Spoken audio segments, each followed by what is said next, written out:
Hi, welcome to Pamaran Parvai. நான் உங்கள் Murugavel, motivate Murugavel. Hi, welcome to Pamaran Parvai. நான் உங்கள் ராஜா. இன்னைக்கு தேர்தல் பற்றி தான் திரும்பவும் பேசுகிறோம். இதில் தேர்தல் வாக்குறுதி, அதை பற்றி இன்றைக்கி டாபிக் பேசுவோம். தேர்தல் வாக்குறுதி பார்த்திங்கன்னா ஒவ்வொருத்தரும் கொடுக்குற வாக்குறுதி. இப்போ ரெண்டு கட்சியை நம்ம பேசும்போது ஏடிஎம்கே டிஎம்கே இவங்களுடைய வாக்குறுதியை தான் நம்ம மெயினாக பார்த்துட்ருக்கோம். இதை தாண்டி இப்போ புதுசாக வர்ற கட்சி விஜய் கட்சி, அவர் வாக்குறுதியெலாம் கொடுத்துட்டு இருந்தார். அதனால் இது எல்லாத்தையும் பேசும்.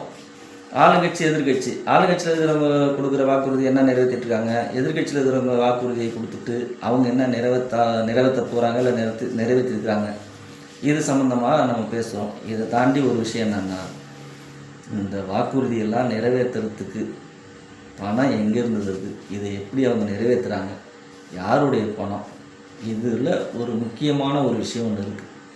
அதை பற்றி டீட்டெயிலாக நாம் பேசுவோம். ஓகே, இப்போ வாக்குறுதி பார்த்தீங்கன்னா டிஎம்கேவில் கொடுத்த வாக்குறுதி ஒரு 25 வாக்குறுதி கொடுத்துருந்தாங்க. எல்லாத்தையும் நிறைவேற்றிட்டாங்களா அப்படின்னு கேட்டால் இல்லை. மக்களுடைய கருத்தும் அதுதான். அப்போது எவ்வளவு நிறைவேற்ற முடியும், எதெல்லாம் நிறைவேற்றிருக்காங்க அப்படிங்கிற ஒரு விஷயம் இருக்குது. ஓரளவுக்கு எல்லாருக்கும் மக்களுக்கு தெரிஞ்ச விஷயந்தான். ஓகே, பஸ்ஸை ஒரு உதாரணத்துக்குங்களா, பஸ்ஸை வந்து இலவசமாக விட்டாங்க, மகளிருக்கு வந்து இலவச பஸ் விட்டாங்க. அதில் பார்த்தீங்கன்னா டிரான்ஸ்போர்ட்டில் நிறைய லாஸ் அப்படிங்கிற ஒரு கணக்கு காமிச்சிருக்காங்க. அந்த பஸ்ஸில் உண்மையிலேயே லாஸான விஷயம் நிறையா நம்ம மக்களுக்கு தெரிஞ்ச விஷயந்தான். அது ஒரு பக்கம் போயிட்டுருக்கு. இதை தாண்டி இப்போது இடஒதுக்கீடு பார்த்திங்கன்னா அந்த பர்சன்டேஜ் பிரகாரம் அவங்க இடஒதுக்கீடு கொடுக்கல. மக்களுக்கு வந்து எல்லாமே ஒரு சிரமத்தை தான் ஏற்படுத்துகிற மாதிரி ஒரு ஃபீல் தெரியுது. அதை தாண்டி எவ்வளோ சமாளிக்க முடியுமோ அதை சமாளிக்கிறாங்க. அதுக்கப்புறம் என்ன சொல்கிறாங்கன்னா, முன்னாடி நடந்த ஆட்சியாளர்கள் வந்து என்னென்ன கடன் ஏற்படுத்திட்டு போனாங்க, கடன் சுமையை ஏற்படுத்தும் போது அந்த கடனை எப்படி நம்ம சமாளிக்கிறது அப்படிங்கிற ஒரு விஷயத்துக்கு இவங்களுடைய போராட்டங்கள் ஒரு காரணமாக சொல்கிறாங்க. இதெல்லாம் நம்ம சால்வ் பண்ணி, இப்போ லாக்டவுன் வந்தது, கொரோனா டைமில் ரொம்ப கஷ்டம். அதுக்கு முன்னாடி மணி மாண்டேஷன் பணம் செல்லாமல் போச்சு, அதெல்லாம் பேலன்ஸ் பண்ணி நாங்கள் இவ்வளவு கொண்டு வந்திருக்கோம் அப்படின்னு பார்க்கும்போது அது ஒரு சில விஷயம் நம்ம ஒத்துக்கிற மாதிரியும் ஒத்து போகிற மாதிரியும் இருக்குது. எல்லாத்தையுமே நம்ம பார்க்க வேண்டியது இருக்குது. அப்படி இருக்கும்போது இப்போ இன்றைக்கி ஆப்போசிட்டாக எடப்பாடி கட்சி ஏடிஎம்கே வந்து பார்த்திங்கன்னா அவர் நிறைய வாக்குறுதி இப்போ கொடுத்துட்டு வர்றாரு. மக்களுடைய கருத்தாகவும் நம்மளுடைய கருத்தாகவும் பார்க்கும்போது இந்த வாக்குறுதியெல்லாம் இவங்க எப்படி நிறைவேற்ற முடியும். பார்த்திங்கன்னா விஜய் வந்து நான் 6 சிலிண்டர் கொடுப்பேன் அப்படின்றாரு. எடப்பாடி 4 சிலிண்டர் கொடுப்பாங்கிறாரு. ஸ்டாலின் நான் பணமாக கொடுத்துட்றேன்றாரு. இப்போ இதெல்லாம் வந்து எங்கேருந்து கொடுக்க முடியும், யாருடைய பணம், இதை எப்படி கொடுப்பாங்க? உங்களுக்கு ஏதாவது கருத்து இருந்தால் சொல்லுங்கள். பணம் எங்கேருந்து வருதுன்னு தெரில. வாக்குறுதி கொடுக்குறாங்க. பணம் இல்லாமையா வாக்குறுதி கொடுக்குறாங்க? இல்லை, மக்கள் பணம் தானே எல்லாம். இப்போ இத்தனை லட்ச ரூபா கடை இருக்குது, இத்தனை கோடி லட்சம் கடை இருக்குதுன்னு சொல்லிட்டு இப்போ இந்தியாவில் மொத்தம் நம்ம தமிழ்நாட்டுக்கு இவ்வளோ கோடி வாங்கியிருக்கான்னு சொல்லிட்டு பப்ளிக்காக பச்சையாகவே சொல்கிறாங்க. திருப்பியும் இலவசம் கொடுத்தாங்கன்னா கடை மேலுக்கு மேலே ஏறுமா இறங்குமா? இந்த ஒரு கண்டிப்பாக அந்த ஒரு இது இருக்குது. இலவசம்னு சொல்கிறாங்க. 6 சிலிண்டர் கொடுப்பேன், ஃப்ரிட்ஜு கொடுப்பேன், கேஸு கொடுப்பேன், இது கொடுப்பேன்னு. யாரோட சொத்தை யார் கொடுக்குறது? நீங்கள் செய்கிற நீங்கள் பொதுவாக நான் அரசியல் இருக்கிறேன், நான் தோத்தாலும் ஜெயிச்சாலும் செய்வேன்னு சொல்லுங்கள், உறுதியாக சொல்லுங்கள். நிச்சயமாக வந்து அதுக்கான முடிவு எடுப்பாங்க மக்கள். புரியுதா? நான் ஜெயிச்சா செய்வேன்னா யாரோட பணத்தை எடுத்து நீங்கள் செய்ய போகிறீங்க? ஜெயிச்சா செய்வேன்னா அது கொஞ்சம் கடன் சுமையை ஏற்றி வச்சுட்டு போவாங்க. இப்போ ஆளுங்கட்சியில் வந்து இவங்க ஒரு கடன் சுமையை ஏற்றிட்டாங்கன்னா நாளைக்கு இதே கட்சி தோற்று போச்சுன்னா நாளைக்கு எதிர்கட்சியில் வர்றவங்க சிரமப்படுவாங்கன்றீங்க. கண்டிப்பாக இதுதான் இன்றைக்கி நடந்துகிட்டு இருக்குங்கிறீங்க. ஆமாம், கரெக்டாக? அது உண்மைதான். அதே சமயத்தில் ஏடிஎம்கேவில் பட்ட கடனை வந்து நான் சால்வ் பண்ணேன்றாங்க. இப்போ டிஎம்கேவில் பட்ட கடனை வந்து இப்போ நாளைக்கு ஏடிஎம்கே வந்துன்னா நான் தான் சுமக்கிறம்பாங்க. இது வந்து காலகாலமாக நடக்கிற ஒரு விஷயந்தான். இதை வந்து நம்ம மாற்ற முடியாது, மாற்றுக்கிறது இதை வைக்கவும் முடியாது. இதை தாண்டி நம்ம இப்போ என்ன சொல்கிறோம்னா, இப்போ நம்ம போய் ஒரு ஹோட்டலில் சாப்பிட்றோம், வரியை ஏற்றிடுறாங்கல்ல. ஒரு இட்லியை சாப்பிட்டா 2 ரூபா ஜிஎஸ்டின்னு போடுறோம். இதுக்கான விஷயத்த வந்து கவர்மெண்ட்டு என்ன நடவடிக்கை எடுக்க போகுதுங்கிறத பற்றி பேச மாட்டேங்கிறாங்க. மக்களுக்கு வேலை வாய்ப்புகளை பற்றி பேச மாட்டேங்கிறாங்க. இப்போ இலவசம் நாங்கள் இதை கொடுக்குறோம், இப்போ வீட்டுக்கு வந்து நான் ரேஷனை ஃப்ரீயாக தரேன், ரேஷன் வீட்டுக்கே வரும், உங்களுக்கு காசு மாதம் கொடுத்துட்றோம் அப்படின்னா மக்களுடைய மைண்ட் செட்டு, மக்கள் வந்து போய் நாளைக்கு உழைக்கணும், வேலை செய்யணும், சம்பாதிக்கணுன்ற ஒரு நோக்கமே இல்லாமல் எல்லாமே நான் இலவசமாக கொடுத்துட்றேன், ஓட்டு மட்டும் போட்டால் போதும் 5 வருஷத்துக்கு அப்படின்னு சொன்னால் யாருக்கு வந்து போய் உழைக்கணும் சம்பாதிக்கணுன்ற ஒரு எண்ணம் வரும்? எல்லாம் இலவசமாக அரிசி கிடச்சிடுது. கீழ்த்தர மக்கள் வந்து இந்த தாட்டில் போவாங்க. வேலை செய்கிறதே வந்து ஒரு அடித்தட்டு மக்கள் தான் இன்றைக்கி வேலை செய்கிறது, உழைக்கிறது, வேலையை தேடி போவாங்க. நீங்கள் அடித்தட்டு மக்களுக்கு இதை நாங்கள் செஞ்சிடறோம், எல்லாமே ஃப்ரீயாக கொடுத்துறோம் அப்படின்னா அவங்க போய் சம்பாதிக்கணுங்கிற ஒரு நோக்கமே வராது. நீங்கள் இதில் எதுவுமே இலவசம் கொடுக்காதீங்க. எத்தனையோ இதில் அவேர்னஸ் சொல்லிகிட்டு இருக்காங்க, இலவசம்லாம் வேணாம், வேலை வாய்ப்பு கொடுங்க, சம்பள உயர்வு ஏற்படுத்துங்க. இதெல்லாம் வந்து கோரிக்கையாக மக்கள் எவ்வளோ கேட்குறாங்க. பொதுவான இப்போ நம்மளை மாரி பேசக்கூடிய ஆட்களும் சொல்கிறாங்க. அதை வந்து ஒரு குறையாக எடுத்து அதற்கு தீர்வு காணணும் அப்படிங்கிற ஒரு முடிவு எந்த ஒரு அரசுமே இதை பண்ண மாட்டாங்க. அதுதான் மெயினாக நான் சொல்கிறேன். நான் இலவசம் நீங்கள் தரீங்கன்னு சொல்கிறீங்க, அது ஜெயிச்சாலும் தோத்தாலும் ஏன் நான் தரேன்னு சொல்லிட்டு அது உண்மையாக சொல்ல முடியும். மக்களோட பணத்தை திருப்பி தரதுக்கு நீங்கள் அவ்வளோ வாக்குறுதி கொடுக்குறீங்கன்னு கேட்குறாங்க. சிலிண்டர் தரேன், கேஸ் தரேன், ஃப்ரிட்ஜு தரேன், அது தரேன், இது தரேன், 2000 பணம் தரேன், அது நான் ஜெயித்தாலும் தோத்தாலும் கொடுப்பேன்னு சொல்லுங்கள்.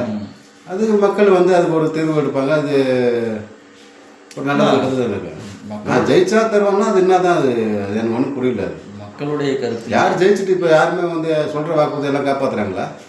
அதாவது காப்பாற்றுறத விட நிறைவேற்ற முடியாது. எங்கேருந்து நிறைவேற்ற முடியும் அந்த ஒரு கேள்வி இருக்குது. ஆனால் எங்கே இருக்குது, எப்படி பண்ண முடியும் அந்த ஒரு கேள்வி வருது இல்லை. இப்போது தேர்தலுக்கு நாங்கள் எல்லாம் கொடுக்குறோம் அப்படின்னு சொல்கிறீங்க, அது கொடுக்க வேணாம் அப்படிங்கிறது ஒரு சில மக்களுடைய கருத்து கணிப்பில் சொல்கிறாங்க. வேணான்றாங்க, சிலர் வந்து ஓகேங்கிறாங்க. இப்போ ஒரு 50% வந்து வேணாம் அப்படின்னு சொன்னால் ஒரு 10% வேணுங்கிறாங்க. இதை தான் நம்ம வந்து பேலன்ஸாக எடுத்து வேரியேஷன் பார்க்கணும். நம்ம உங்களுக்கு வந்து எது அதிகப்படியாக மெஜாரிட்டி இருக்குது, வேணான்னு சொல்கிறது தான் மெஜாரிட்டியாக இருக்கும்போது அப்போ அது வேணாங்கிறத முடிவு பண்ணலாமே. ஒரு வேலை வாய்ப்பு கொடுங்க, சம்பள உயர்வு ஏற்படுத்துங்க, எல்லாருக்கும் வேலை கொடுங்க, அவங்க உழைச்சி சம்பாதிச்சு சாப்பிட்டுக்க போகிறாங்க. அந்த ஒரு கான்செப்ட் எந்த ஒரு அரசு வந்தாலும் இதுக்கு ஒரு முடிவு எடுத்ததுன்னா அது கரெக்டாக இருக்கும் அப்படிங்கிறது தான் நம்மளுடைய கருத்தும். மக்களும் அதை எதிர்பார்க்கறது தான். அதுதான் இதுதான் நிஜமான ஒரு விஷயம். நீங்கள் வந்து எல்லாத்தையுமே கொடுத்துட்டு இப்போ வந்து இவர் எடப்பாடி என்ன சொல்கிறாருன்னா, அவர் ஸ்டாலின் வந்து மகளிருக்கு பஸ் இலவசமாக விட்டாரு, நான் ஆண்களுக்கும் இலவசமாக பஸ் விட்றேன் அப்படின்றது. அப்போ எப்படி டிரான்ஸ்போர்ட் பூரா இலவசமாக விட்டு டிரான்ஸ்போர்ட் இழுத்து மூடிட்டு போயிடுறதா? விலைவாசி இல்லை டீசல் சாதாரண மக்கள் வந்து ரொம்ப திண்டாட்டத்துக்கு தான் போயிடுவாங்க. இப்போ ஏற்கனவே எல்லாம் விலைவாசி இவ்வளோ ஏறி போயிடுச்சு. இப்போ ஒரு டீ சாப்பிட முடியல, 10 ரூபா இந்த டீ இப்போ 15 ரூபா. ஒரு இட்லி 7 ரூபா 8 ரூபா இருந்த இட்லி இப்போ 12 ரூபா, பூரி 30 ரூபா. சாப்பிட முடியல. நம்மள மாதிரி ஒரு பேச்சுலர், என்ன மாதிரி ஒரு பேச்சுலர் வந்து வெளியே போய் ஹோட்டலில் சாப்பிட முடியல, அவ்வளோ விலைவாசி ஏற்றிட்டு இருக்கிறாங்க. இப்போ இன்னும் இலவசம்னா மக்கள் இன்னும் திண்டாட சொல்கிறாங்க. நம்மள மாதிரி நடுத்தர மக்கள் ரொம்ப கஷ்டப்படுவாங்க, விலைவாசி ஏற்றிட்டா ரொம்ப சிரமப்படுவாங்க. அதை பாருங்கள் மக்களே, நீங்கள் தான் அதுக்கான முடிவு எடுக்கணும், பார்த்து யோசிச்சு பண்ணுங்க. நீங்கள் இப்போ சொல்கிறீங்க சாப்பாட்டுக்கு இதில் இவ்வளவு ஏற்றிட்டாங்கன்றீங்க, அதுக்கு கீழே லாஸ்ட்டாக உங்கள் பில்லில் ஒரு வரின்னு ஒன்று போட்டிருப்போம், அதை நீங்கள் பார்க்கணும் மெயினாக. கண்டிப்பாக நீங்கள் சாப்பிட்றது வந்து ஒரு 35 ரூபா 40 ரூபாய்க்கு சாப்பிட்டுறீங்க, கீழே ஒரு 10 ரூபா 12 ரூபா ஜிஎஸ்டின்னு ஒன்று ஆட் பண்ணியிருப்பான், அதை நீங்கள் நோட் பண்ணணும். அதை மோடி பண்ணிட்டு அப்போது இந்த காசு எங்கே போகுது? இவ்வளவு காசு நம்மளுடைய காசு தானே. இது எப்படி நம்மக்கிட்ட வந்து வேலை வாய்ப்பு இல்லை, இலவசன்ற கொடுக்குற பேரில் கொடுத்துட்டு இதை தாண்டில நீங்கள் சுரண்டுறீங்க திரும்ப நம்மக்கிட்டே இருந்து. அப்புறம் வந்து மக்கள்கிட்ட என்ன இருக்கும்? ஒன்றுமே இருக்காது. அதை தான் முதல்ல சிந்தித்து செயல் பண்ணணும் அப்படின்னு நான் சொல்கிறேன். அதாவது விலைவாசியை கம்மி பண்ணணும். இப்போ நீங்கள் இலவசம் கொடுத்துட்டு ஒன்றில் ஏற்றுவீங்க, ஒன்றை கம்மி பண்ணுவீங்க, இன்னொன்று ஏற்றுவீங்க. இப்போ டிரான்ஸ்போர்ட் எல்லாம் ஃப்ரீன்னு சொன்னீங்கன்னா டீசலு இன்றைக்கி உலகத்தில் இப்போ வார் நடந்துக்கிட்டு இருக்குது, கச்சா எண்ணெய் கிடையாது, எல்லாம் அங்கேருந்து தான் வரணும். எல்லாத்தையும் நீங்கள் ஃப்ரீ கொடுத்துட்டீங்கன்னா அங்கேருந்து நமக்கு டிரான்ஸ்போர்ட் இறக்குமதி பண்ணுறதுக்கு நமக்கு இன்றைக்கி பொருள் கிடையாது. இன்றைக்கி நிலவை பாருங்கள், சிலிண்டர் கிடையாது, மக்கள் வந்து கியூவில் நின்றுட்டுருக்காங்க, வீட்டுக்கு சமையலுக்கு கிடையாது. அப்புறம் எங்கே வந்து ரெசிடென்சி உங்களுக்கு வந்து கடையில் வந்து கமர்ஷியலுக்கு எதுவுமே கிடையாது. கடைக்காரெல்லாம் விறகடுப்பு எவ்வளோ நாள் செய்ய முடியும்? விறகு விலையை ஏற்றிட்டான், எல்லாம் விறகு மாறினோடனே விறகு விலையை ஏற்றிட்டான். அப்போ விறகுல சமைக்கிறது ரொம்ப கஷ்டம், அது புகை வரும், கண் எரிச்சல், அவங்களுக்கு வந்து ப்ராக்டிக்கலாக பழகிறது கஷ்டம். விறகுலேயே சமைச்சவங்களுக்கு அது ஓகே, ஒன்றும் தெரியாது.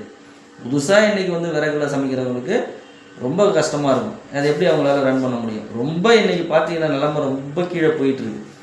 இதெல்லாம் மக்களுடைய கவனத்தை வந்து அவங்க புரிஞ்சுக்கிட்டு, மக்களுடைய கோரிக்கையை புரிஞ்சுக்கிட்டு ஆட்சியாளர்கள் வரும்போது இதெல்லாம் எல்லாத்தையும் நம்ம எப்படி சரி கட்ட முடியுங்கிறத சிந்தனையை மேல்நோக்கு சிந்தனையோடு இவங்க பேசி அதுக்கு ஒரு தீர்வு எடுக்கணுமே தவிர, இவங்களா வந்து நம்ம இதெல்லாம் நாங்கள் பண்ணுறோன்னு சொல்லிட்டு ஆட்சிக்கு வந்தால் போதும் அப்படின்னு நினச்சிட்டு வந்துட்டு மக்கள் அப்படியே மக்கள் அடித்தரத்துலேயே தான் கீழே இருப்பாங்க, அடுத்த லெவல் வர முடியாது. அந்தந்த பொசிஷனில் அவங்க சர்வே பண்ணுறதே இன்றைக்கி கஷ்டமான ஒரு சூழ்நிலை தான் இன்றைக்கி போயிட்டுருக்க தவிர, நம்ம ஏதோ இன்றைக்கி போனால் சம்பாரித்தோம், நமக்கு ஒரு 10 ரூபா சேவிங்ஸ் பண்ணோம், அந்த கான்செப்ட்டு இன்றைக்கி இல்லை என்னைக்கு இல்லை எப்பயுமே வராத சூழ்நிலைக்கு இன்றைக்கி போயிட்டுருக்கு. கீழே அதில் பாதாளத்துக்கு பள்ளத்தில் நம்ம வந்து போயிட்டுருக்கோம். இதுதான் நிஜம். இதை வந்து மீட்டெடுக்கிறதுலாம் இன்னமும் கண்டிப்பாக முடியாது, சத்தியமாக முடியாது. மக்கள் மீண்டு வெளியே வர்றதுக்கு வாய்ப்பே இல்லை, சான்ஸே இல்லை. இதை வந்து இதுக்கான விஷயங்களை நம்ம எப்படி சரி கட்டணுங்கிறத வரக்கூடிய ஆட்சியாளர்களாக இருந்தாலும் சரி, இப்போ ரன் பண்ணிகிட்டு இருக்கிற ஆட்சியாளர்களாக இருந்தாலும் சரி, இல்லை இவங்களே திரும்ப வந்தாலும், இல்லை ஆப்போசிட்டில் வந்தாலும், அதுக்கான சொல்யூஷனை தீர்வு காணறதுக்கான விஷயத்த மட்டும் இவங்க கோரிக்கையாக கொடுத்து இதெல்லாம் நாங்கள் சரி கட்டுறோம் அப்படின்னு சொல்லி மக்களுக்கு அதை ஒரு நம்பிக்கை கொடுத்து அதை செயல்முறைப்படுத்தினாங்கன்னா ரொம்ப சந்தோஷம். அதுக்கான விஷயங்கள் வந்து ஆட்சியாளர்கள் பார்வைக்கு அது போகணும்.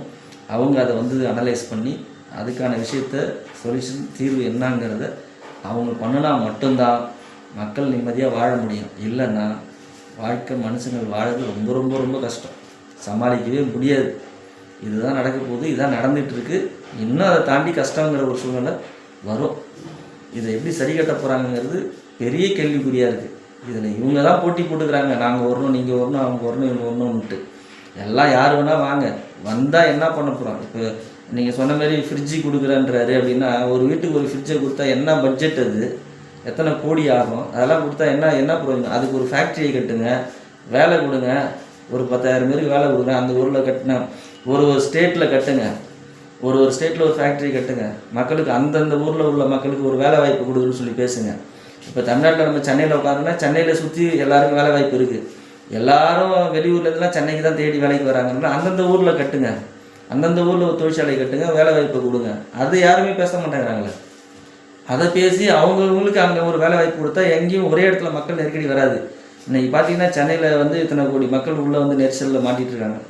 ஒரு ஸ்டேட்டில் ஒரு இதை டெவலப் பண்ணுங்கள், மக்கள் அங்கங்கே உள்ளவங்க அந்தந்த ஃபேக்ட்ரி அங்கங்கே வேலைக்கு போய்ட்டு அப்படியே அவங்க வீட்டுக்கு போவாங்க. விலைவாசியும் கண்ட்ரோலில் வரும். நிலம் வந்து விலை ஏறுறது பார்த்திங்கன்னா எல்லா இடத்துலையும் லேஅவுட் போட்டு இது விலையை ஏற்றிட்டு போயிட்டே இருக்கான். இன்றைக்கி ரியல் எஸ்டேட் எடுத்திங்கன்னா திடீர்னு உழைச்சி சம்பாதிக்கவே வேணாம். ஒரு இடம் வச்சுருந்தேன்னா இன்றைக்கி 4 கோடிங்கிறான், 5 கோடிங்கிறான். ஒரு இடம் ஒன்றுமே கிடையாது. அதை 5 கோடிங்கிறது அவனுக்கு எவ்வளோ பணனே தெரியாது, அவன்கிட்ட இருக்குது. அவன் வாங்கி வச்சுருந்தா அவனுக்கு ஏறி போச்சு உட்காந்துக்கிறான். இல்லாதவன் என்ன பண்ணுவான் யோசிச்சு பாருங்கள். இன்றைக்கி இல்லாத ஒரு இடம் வாங்க முடியுமா? வாங்க முடியாது. முதல்ல ரியல் எஸ்டேட்டை ஒரு நிர்ணயம் பண்ணும், கேடன் வேல்யூன்னு ஒன்று கொண்டு வராங்க. அதை வந்து சரி கட்ட மாட்டேங்கிறாங்க. கவர்மெண்ட் வேல்யூவேஷன் போடுறாங்களே, இதுதான் மார்க்கெட் வேல்யூன்னு போட மாட்டேங்கிறாங்களே. மார்க்கெட்டில் அவன் நினச்சது ஒரு விலையை விற்கிறான். இல்லாத ஒரு சின்ன ஒரு இடம் வாங்கி வீடு கட்டணும்னு நினச்சாங்க, ஆசைப்பட்டாங்கன்னா அவன் கடைசி வரைக்கும் வாங்கி கட்ட முடியாது. அந்த நிலைமைக்கு உச்சத்தில் ஏற்றி வச்சுக்கிறாங்க. இன்னும் ஒரு 300 வருஷம் கழிச்சு ஏற வேண்டிய விலையை இன்றைக்கே ஏற்றி வச்சுட்டாங்க. எங்கேருந்து வாங்குவீங்க? எப்படி வந்து சர்வே பண்ண முடியும்? எப்படி மக்கள் வாழ முடியும்? இதுதான் இது எல்லாத்துக்குமே வந்து அரசாங்கம் ஒரு முடிவு எடுக்கணும். மக்கள் சிரமத்தை வந்து குறைக்கணும், அதுக்கான தீர்வை ரெடி பண்ணணும். நீங்கள் என்ன நினைக்கிறீங்க? கண்டிப்பாக இதெல்லாம் நம்ம நடைமுறைக்கு வந்ததுன்னா அது கரெக்டாக இருக்கும். இதேமாரி தேர்தல் வாக்குறுதியை கரெக்டாக கொடுக்கணும். கரெக்டாக கொடுக்கறது மீன்ஸ் தேவைக்கு அதிகமாக எக்ஸ்ட்ரானரியாக நம்ம வந்து வாங்கி ஜெயிக்கணுங்கிறதுக்காக மக்களுக்கு வந்து இது வந்து ஒரு ஏமாற்று வேலையாக தான் நான் பார்க்குறேன். இதை பண்ணுறேன் அதை பண்ணுறேன்னு சொல்லிட்டு ஒரு பொய்யான வாக்குறுதியாகவும் நான் பார்க்குறேன். ஏன்னா வாக்குறுதியை பூரா நிறைவேற்ற முடியாது. அப்போ அது பொய்யான வாக்குறுதி தான். அப்படி இருக்கும்போது அந்த வாக்குறுதியெல்லாம் கம்மி பண்ணிக்கிட்டு நடக்க வேண்டியது என்னவோ அதை மட்டும் சிந்தனை பண்ணி கரெக்டான ஒரு செயலில் வரணும். எந்த ஒரு ஆட்சியாளர்கள் யார் வந்தாலும் மக்களுடைய கஷ்டத்தையும் குறைநிறைகளை என்ன அது அவங்களுக்கு நம்ம என்ன சரி கட்ட முடியும், நிரந்தரமாக அவங்களுக்கு என்ன தீர்வு பண்ண முடியும், அதுக்கான முடிவை மட்டும் எடுக்கணும். இன்றைக்கி நம்ம வர்றதுக்கு இன்றைக்கி சாப்பாடு நான் உனக்கு கொடுத்துட்றேன், நாளைக்கு நீ பட்டினி கிடந்து சாவு அப்படிங்கிற மாதிரி தான் இருக்குது. அது தேவையில்லை. நிரந்தரமாக உன்னுடைய வாழ்வாதாரத்துக்கு உனக்கு வேலை வாய்ப்பாக இருக்கட்டும், சம்பளமாக இருக்கட்டும், எல்லாமே உங்களுக்கு நாங்கள் கரெக்டாக பண்ணுறோம். நிரந்தரமான ஒரு தீர்வாக இருக்கணும் அப்படிங்கிறது என்னுடைய கருத்து. இதை சிந்தித்து செயல்பட்டு ஆட்சியாளர்கள் ஆட்சிக்கு வரதும் சரி, வந்த பிறகும் சரி, இதை கரெக்டாக மக்களுக்கு நடத்துங்க. அப்போ மக்கள் நிம்மதியாக இருப்பாங்க. அப்போ நீங்கள் சொல்லி ஓட்டு கேட்க வேண்டிய அவசியமே இல்லை, ஆட்டோமேட்டிக்காக ஓட்டு போடுவாங்க.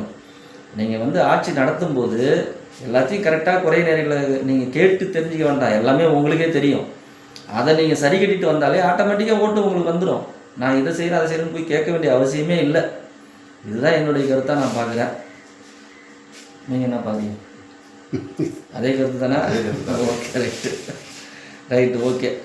நம்ம அடுத்த வீடியோவில் அடுத்த டீட்டெயில்ஸை பேசுவோம். இப்போதைக்கு எலெக்ஷன் வரைக்கும் இந்த கருத்து இன்றைக்கி நடக்கிறது, நடக்கக்கூடிய விஷயங்கள் நிகழ்வுகள் எல்லாமே எலெக்ஷன் வர்ற வரைக்கும் இதுதான் நிகழ்வுகளாக இருக்கும். அடுத்த வீடியோவில் இன்னும் சில விஷயங்கள் எலெக்ஷனுக்கு முன்னாடி நடக்கக்கூடிய விஷயங்கள் நிறையா இருக்குது.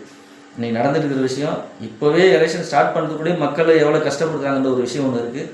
அதை நம்ம அடுத்த வீடியோவில் பேசுவோம். ஓகே, நன்றி, வணக்கம். நன்றி.